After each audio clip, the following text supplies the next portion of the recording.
Welcome to First Gen Diesel. It's First Gen Friday.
So there's a lever underneath this throttle linkage set up here, where if you push that back, it'll just shut the fuel off to the engine and you can kill the engine.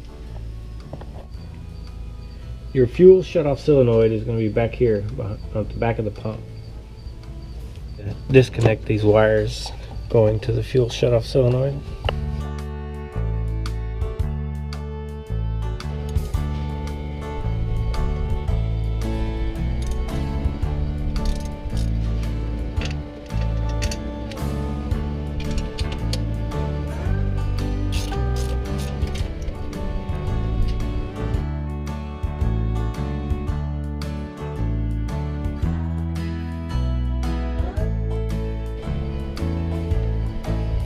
There's a 10mm bolt at the bottom and two 13mm nuts at the top. It's just going to make things easier to get this whole linkage assembly out of the way.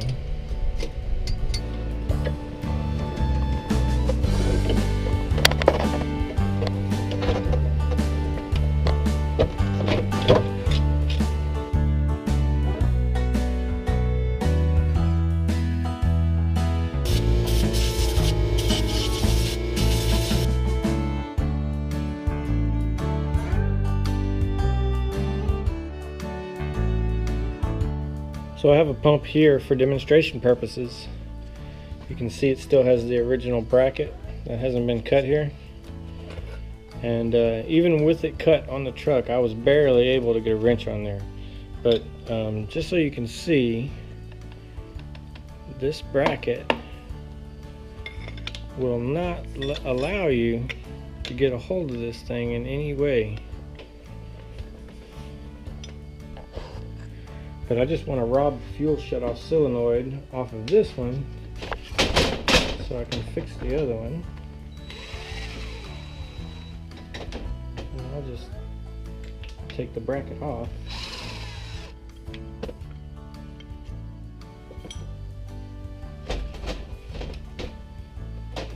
Now I can put a wrench on it.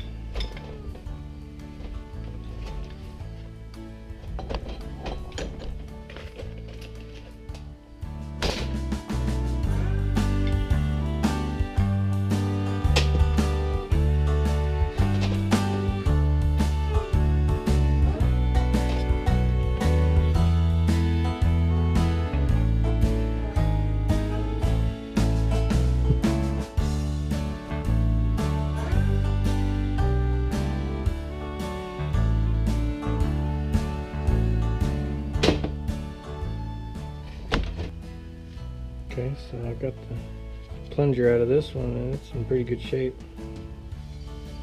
This is kind of what it's supposed to look like, and this is what it looks like when the piece gets tore out the side right there. Let's put this thing back together.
So if you ever kill the engine and it just keeps running, it's probably your fuel shut-off solenoid.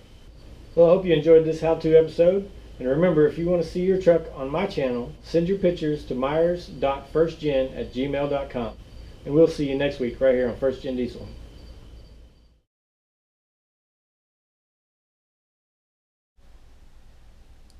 These are project truck photos sent to me by Ron Tompkins out of Florida. He's got a 1984 D350 gas crew cab that he is merging with a 1992 W250, effectively turning it into a 1992 W350. This truck is still in progress.